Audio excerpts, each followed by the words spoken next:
It would be the last heard of them.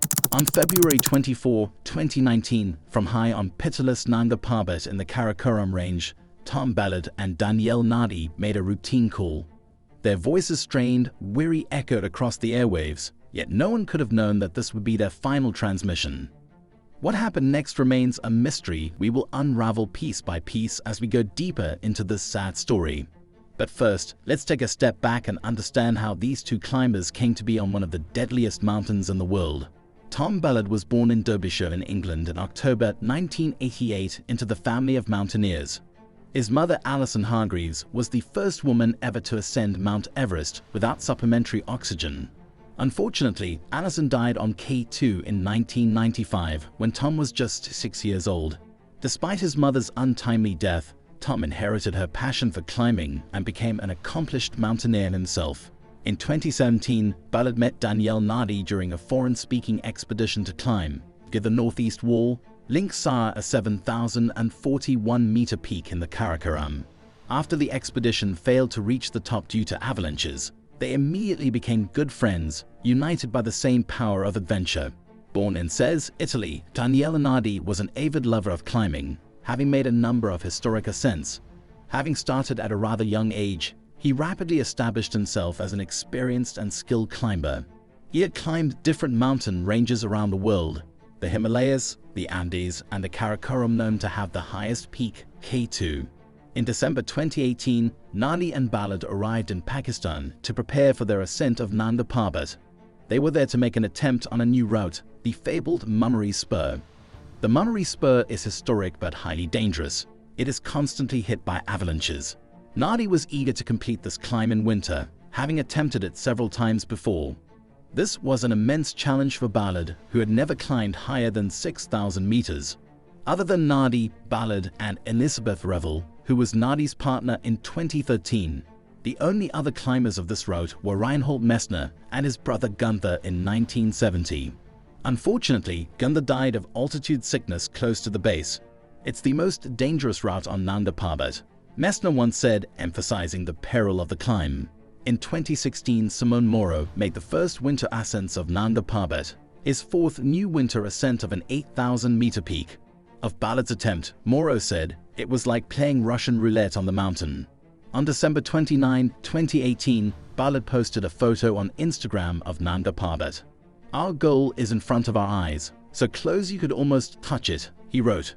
The ascent was harsh, deep snow and bad weather conditions. They had spent much time in their tent, where the temperature often fell below zero. Simple things like reading had to be stopped because of the cold.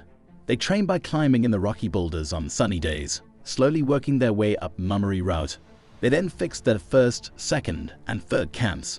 The last one was at an altitude of 5,700 meters. Despite the third camp being deposited in a gorge, it was heavily battered by strong winds.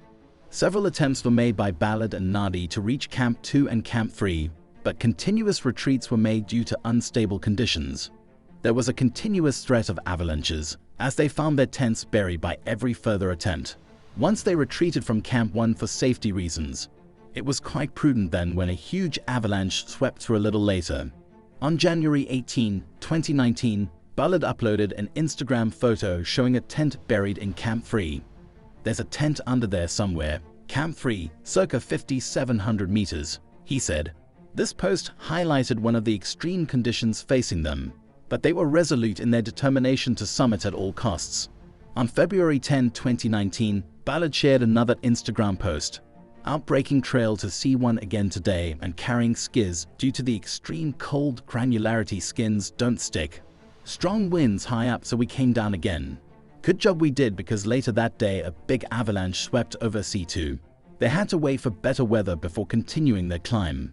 On February 19, 2019, Ballard shared what would be his final Instagram post, calling life in base camp almost like a holiday as they waited for the elusive weather window. On February 24, 2019, Nardi made a routine satellite phone call to one of his sponsors in Italy to update them about their progress. GPS data from that call showed he and Ballard were at an altitude of 6,300 meters.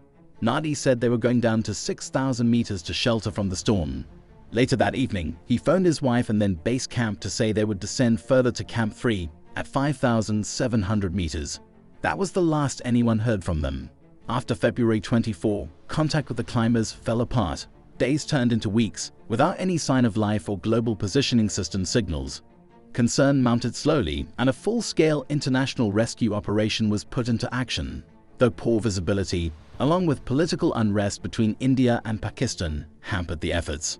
By February 27, 2019, the weather conditions improved on Nanga Parbat, but the search team at its base camp was still unable to find Nadi and Ballard.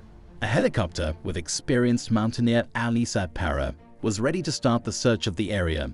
The national emergency closed Pakistani airspace and the helicopter couldn't take off. Ambassador Stefano Pontecorvo worked hard, sending letters seeking assistance from the British Embassy amongst others, until permission for a flight was finally made as an exception. Meanwhile, the K2 winter expedition members from Kazakhstan, Russia, and Kyrgyzstan were also called upon to help in the rescue operation. They agreed to send 4 climbers, but further ascent was not possible due to strong winds. A Pakistani climber, Muhammad Ali Sadpara, approached for more support from the K2 base camp team. The K2 base camp was in a restricted area that was closed because of the military emergency. But with the tension between Pakistan and India mounting, the helicopter flight that was to take him to Nanga Parbat could not materialize, until finally the perseverance of Ambassador Pontecorvo succeeded. At last, the helicopter carrying Ali Sadpara and 2 Pakistan climbers departed on the 28th from Skardu. Meanwhile, the base camp team had kept its eyes open, searching both on foot down the Diama Valley and by helicopter.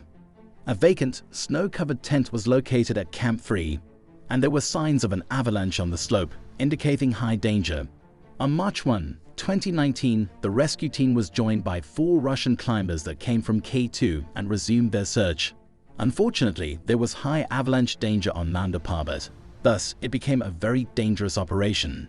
It was only after the clearance of improved weather and the Pakistani military that the team could go further. Suman Moro, who in 2016 had made the first winter ascent of Nanga Parbat, launched a crowdfunding for rescue purposes on March 2, 2019. The helicopter rescue operation was very expensive because the costs were estimated to be about €50,000 per day. Moro's campaign has highlighted the high cost of such operations and the requirement for public support. On March 3, 2019, 2 Pakistani Army helicopters lifted off flying in high alert to the K2 base camp, where they picked up Alex Saikon and his team. They flew towards Nanga Parbat base camp, but heavy snowfall impeded landing. The pilots were forced to make an emergency landing in Jaglat, returning to Skardu. A new attempt to land would take place on March 4th, provided that the weather allowed it. On March 6, the rescue team received information from Alex Saikon, an expedition member thought to have seen 2 silhouettes through a high-powered telescope.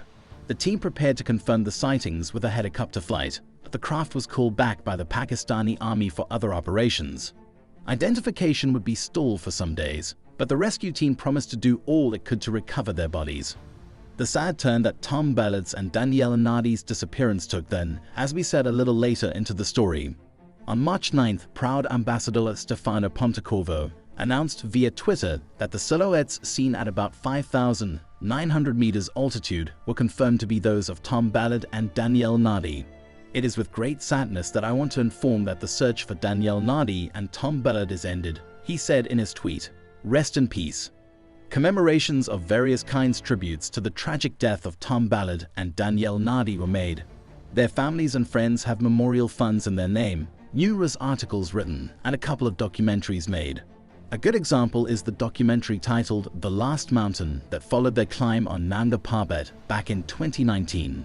The documentary follows through preparations leading to the climb, subsequent efforts to scale the mountain, and the aftermath of searching and recovering them.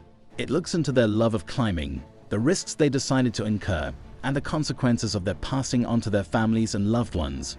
More than a tribute, it's a meditation on the risks and temptations surrounding the conquest of the world's highest peaks. If you found this story as gripping as we did, let us know your thoughts in the comments below. Don't forget to give this video a thumbs up and subscribe to our channel for more compelling stories from the world of adventure and mystery. Thanks for watching.